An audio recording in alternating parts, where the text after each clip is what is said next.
Bom dia, turma da primeira série. Agora nós vamos para a aula de literatura, né?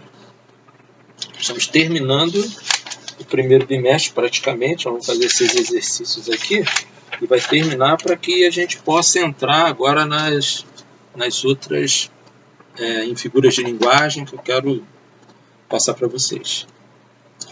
Bom, ficou para casa, página 16, aqui ó, Óbito do Autor, né? É um texto do Machado, né? Machado de Assis, de Memórias Póstumas de Brás Cubas. Então ele fala aqui sobre Então vamos ler rapidamente aqui o texto. Algum tempo hesitei se devia abrir estas memórias pelo princípio ou pelo fim. Isto é, se poria em primeiro lugar o meu nascimento ou a minha morte. Suposto o uso vulgar, seja começar pelo nascimento. Duas considerações me levaram a adotar diferente método. A primeira é que eu não sou propriamente um autor defunto, mas um defunto autor, né? Para quem acampa foi outro berço. Né? A segunda é que o escrito ficaria assim mais galante e mais novo. Moisés, que também contou a sua morte, não o pôs no introito, mas no cabo. Diferença radical entre este livro e o Pentateuco. Dito isto, expirei às 2 horas da tarde de uma sexta-feira do mês de agosto de 1869, na minha bela chácara do de Catumbi. Tinha uns 64 anos, rijos e prósperos, era solteiro, possuía cerca de 300 contos e fui acompanhado ao cemitério por 11 amigos. Verdade é que não houve cartas nem anúncios. Acresce que chovia, peneirava. Uma chuvinha miúda, triste e constante e tão triste que levou um daqueles fiéis da última hora a intercalar esta engenhosa ideia no discurso que proferiu à beira de minha cova. Vós que o conhecestes, meus senhores, vós podeis dizer comigo que a natureza parece estar chorando a perda irreparável de um dos mais belos caracteres, que na verdade é caracteres, né? Caracteres que têm honrado a humanidade. Este ar sombrio, estas gotas do céu, aquelas nuvens escuras que cobrem o azul como o crepe funéreo, tudo isso é dor crua e má que lhe rói a natureza as mais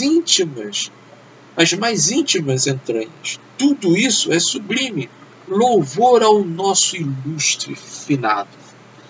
Discurso, né? Discurso de velório.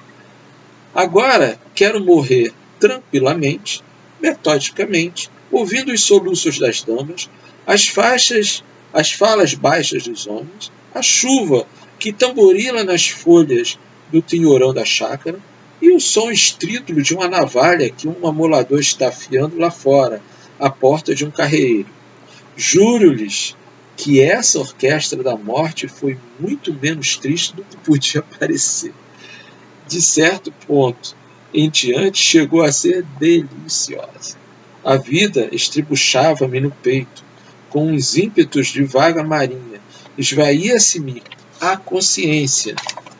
Eu descia a imobilidade física e moral, e o corpo fazia-se-me planta e pedra, e lodo, e coisa nenhuma. Morri de uma pneumonia, mas se lhe disser que foi menos a pneumonia do que uma ideia grandiosa e útil, a causa da minha morte é possível que o leitor não creia, todavia é verdade. Vou expor-lhe sumariamente o caso. Julgue-o por si mesmo. Por isso que eu digo que vocês têm que ler o Machado. Ele aqui já coloca um mistério, né? Olha só, morri de pneumonia, mas se lhe disser que foi menos a pneumonia do que uma ideia grandiosa e útil, a causa da minha morte, é possível que o leitor não creia, que o leitor meio não creia. E todavia é verdade. Ele já joga, mas que ideia foi essa? Ideia grandiosa e útil. Que ideia foi essa? Vou dispor-lhe sumariamente o caso. Julgue por si mesmo. É o Machado de Assis, né? Machado de Assis. Sou fã dele. Muito bom, né? Bom, primeira pergunta. Olha de onde é. PUC. Então não cai em qualquer lugar, né? Você já sabe. A obsessão por retratar a realidade marcou hegemonicamente a prosa brasileira do final do século XIX. A maioria dos escritores desse período defendia a ideia de que a missão da literatura é compreender e explicar a verdade dos fatos, o comportamento das personagens e os conflitos sociais. A partir do que foi afirmado anteriormente e da leitura do texto, comente a opção de Machado de Assis por uma narrativa distante do princípio da verossimilhança. O que é o princípio da verossimilhança? É que você, ao ler, você vai julgar algo que retrata a realidade. Tá? Então, trata-se de retratar algo. Trata-se da retratação da realidade. Retratar a realidade é contar fatos que aconteceram ou que acontecem na realidade. Aqui, só pelo fato dele não ser um autor, um defunto autor, né? Que ele coloca aqui, ó, propriamente o autor defunto mais um defunto autor. Então, quer dizer, um autor defunto é um autor que conta a morte, mas não morreu. E o defunto autor é um autor que já morreu e que escreve depois de morto. Que foi o que ele fez aqui em Memórias Póstumas Brás Cubas. Tá? Então, ele não usou o princípio da verossimilhança, ele não retratou a realidade. Ele criou. Né?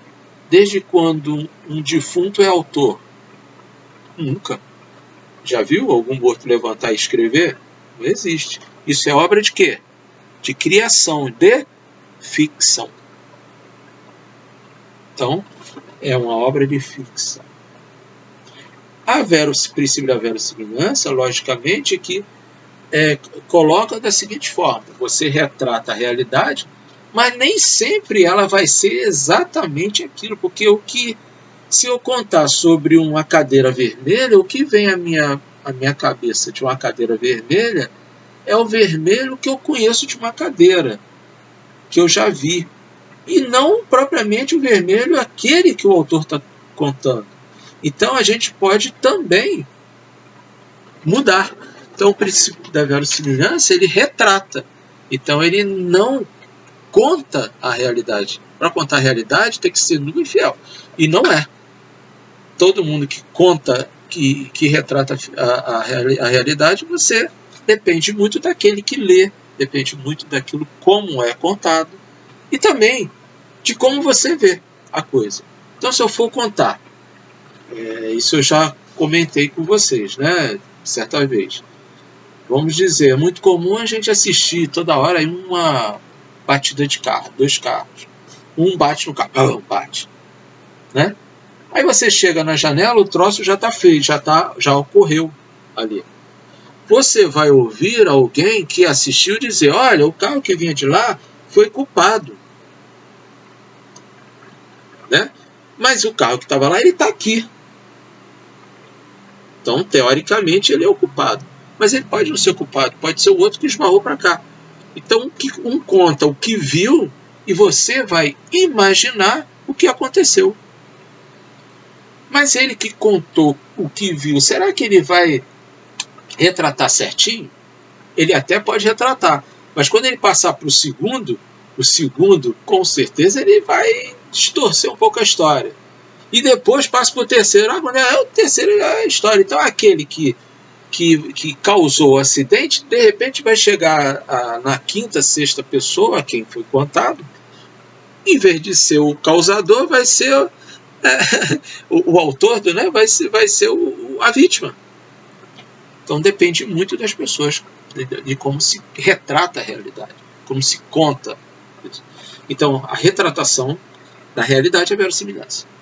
Então, a princípio, Machado de Assis não trata do caso como verossimilhança, e sim como ficção. Ok?